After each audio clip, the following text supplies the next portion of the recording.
You mentioned it's your passion for storytelling right at the start, and I think that's fantastic. And I think it's actually a really great way to reframe what it actually means to talk about, our struggles, our challenges, or whatever.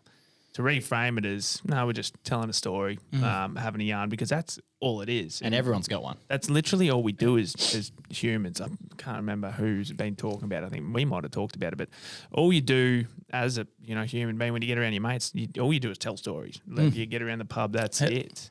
Or bull yarns, which haven't quite happened. Or just talk absolute shit, which we do pretty well. Yeah. But how... Have you always had a passion for storytelling, or has it been a newfound? I think I always have, but it's been interesting in more recent times how it almost relates to sort of all walks of life, including at work. Like with some roles I've had in the past, I'm a bit of a middleman. Sometimes there's a particular area of the business who's not happy with another area of the business, and then they're just at each other's throats, and I'm sort of supposed to be the mediator. And people say, "What are you going to do here? How are you going to fix this?" Because they're not happy, and they're that. And I don't necessarily probably have the skill around the technical thing that they're upset about, but the amount of times that I've found, just get these people in a room and look each other in the face and start telling their stories about their own experience, and we're upset because of this, and this happened the other day, and blah blah blah, and then the other side says, "Oh well, that's interesting because." From our side of the fence, it's really, and then all of a sudden a bit of storytelling back and forwards, and if we'd have understood that, I see. Let's talk more about this. I reckon we can find a way out here. And all of a sudden, I haven't had to do anything except get these people in a room just to talk. It's communication. It is, and just sharing their stories and helping each other understand each other, and then realising that let's just work towards an outcome, a solution here. But the power of you being, I suppose, a facilitator. That's exactly the word I was looking for. You nailed that. That's a clip, Ben.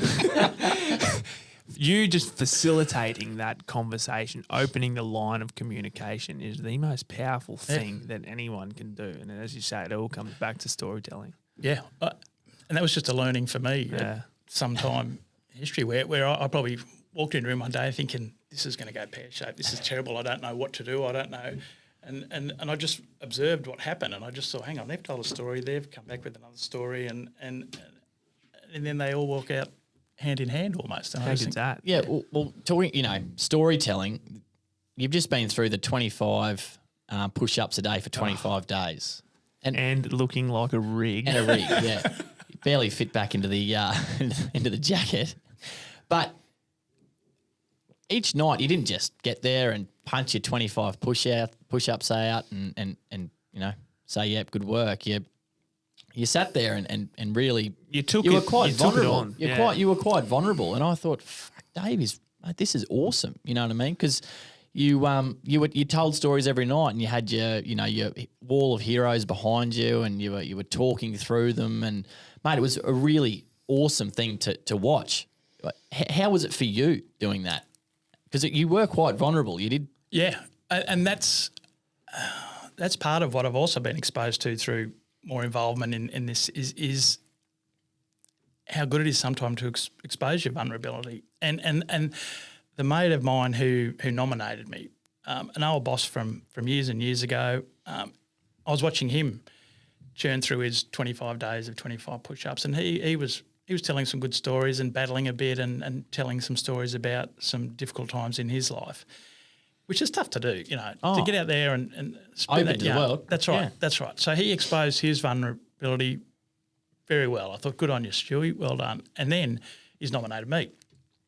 And my initial reaction was, I don't play these games. I don't do this nomination stuff. I'm not going to give you 10 album covers.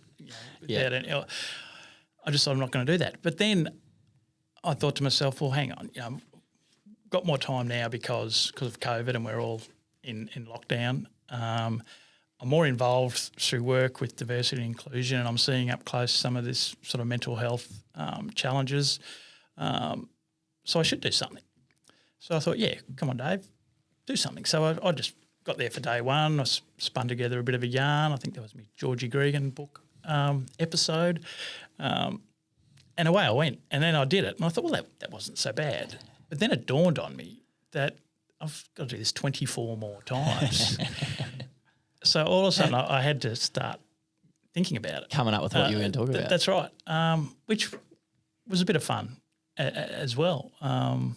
Would have given you a good opportunity to reflect. Yeah, were you sitting at home at night thinking, I'll have to do this one? Or were you like planning at the days, or like day 20 will be perfect for this yarn? Like, not a lot. I mean, I normally did it, like I'm working from home now, and so I'd sort of knock off about 5 o'clock and then just pop next door into my little rumpus room, and then I'd churn it out there. And then as soon as I'd finished, I'd just lie back and think, right, what am I going to do tomorrow? And I'd just take a few little notes and say, okay, here's my approach. So I'd sort of take about half an hour out of the day at the end of every work day to produce the one for that day, and then to plan out the one for the next day. And it just became a bit of a rhythm.